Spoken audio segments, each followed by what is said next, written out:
Macron adalah presiden Prancis yang sedari awal bersikap lebih lunak terhadap Rusia. Jika dibanding negara-negara barat lainnya, boleh dikatakan Macron dalam menyikapi perang Rusia-Ukraina hampir mirip dengan sikap Presiden Turki Tayyip Erdogan. Dalam beberapa kesempatan ia menyerukan kepada rekan-rekan baratnya agar jangan sekali-kali mempermalukan Rusia. Ia ingin Rusia keluar dari wilayah Ukraina, tanpa mempermalukan Presiden Vladimir Putin. Sikap Macron ini sedikit ambigu jika dibanding dengan sikap negara-negara Uni Eropa terutama Inggris yang sangat keras karena mengekor kebijakan Amerika Serikat. Terlepas dari situasi Perancis yang kini sedang dilanda kemelut yang berlarut-larut di dalam negerinya. Baru-baru ini Macron mengambil inisiatif lagi. Ia akan mengunjungi Cina, namun sebelum terbang ke Beijing ia terlebih dahulu menelpon Presiden Amerika Joe Biden. Hasilnya Amerika setuju untuk melibatkan Cina dalam upaya mengakhiri perang Rusia dan Ukraina yang pada saat ini sangat menyakiti benua Eropa. Banyak pengamat mengatakan upaya pastinya tidak terlepas dari kebijakan dan manuver politik luar negerinya. Sebagai salah satu pemimpin negara kuat di Uni Eropa, ia juga tidak pernah melepaskan rasa cemasnya akan nasib Eropa jika perang sampai meluas dan berlarut-larut.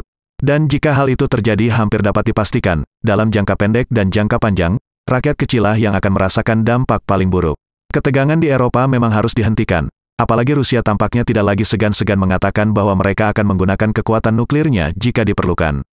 Tentu saja Barat juga memiliki kekuatan yang sama, akan tetapi pada kasus yang paling mencemaskan ini, ada baiknya semua pihak menghindarinya sedini mungkin. Di sisi lain Macron menyadari hal yang tidak dapat terelakkan untuk jangka panjang, yakni ketergantungan ekonomi Perancis khususnya, benua Eropa pada umumnya terhadap kekuatan ekonomi sang adidaya baru Cina. Di masa depan ketika Amerika bukan lagi superpower ekonomi, maka hubungan dagang dengan Cina adalah suatu keniscayaan. Itu pula penyebab, mengapa Ukraina sangat berhati-hati untuk tidak mengkritik Cina, meskipun Cina terang-terangan membela Rusia, karena menyadari untuk jangka panjang sistem perekonomian global akan jatuh ke tangan Cina. Dan dengan melihat betapa signifikannya pengaruh Cina di mana-mana, mengabaikannya adalah sebuah keputusan yang bodoh. Dunia juga baru-baru ini telah menyaksikan betapa semakin banyak negara-negara lebih suka mendengarkan Cina ketimbang Amerika. Misalnya Saudi Arabia yang notabene adalah sekutu tradisional Amerika, bersedia berdamai dengan Iran yang notabene sekutu Cina.